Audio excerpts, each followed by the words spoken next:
Committee opening an investigation into Obamacare and the federal subsidies the government gives to buy Obamacare. At issue, whether the government is overpaying to the tune of billions of dollars and whether Americans know what they are getting into. One senator wants to learn more about verifying income for those getting coverage through the so-called Affordable Care Act. Rich Edson has more on that, live from Washington. Rich?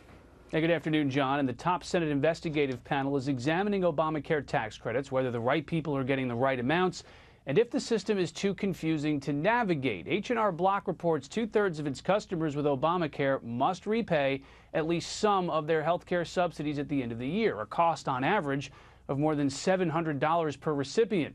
The tax filing firm also says most of its customers are confused about Obamacare's filing requirements. Senator Rob Portman says his committee is trying to find out why and if healthcare.gov is to blame.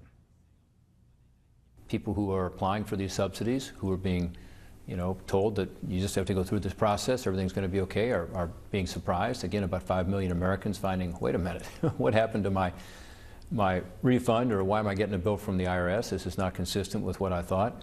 Some people are also finding, as you know, that their policies aren't what they thought they were.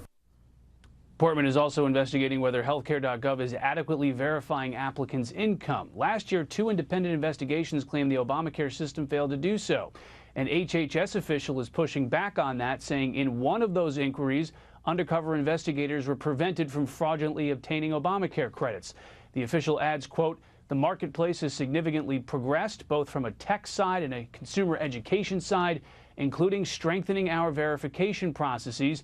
We were able to close or resolve the majority of 2014 data matching issues by the end of the year."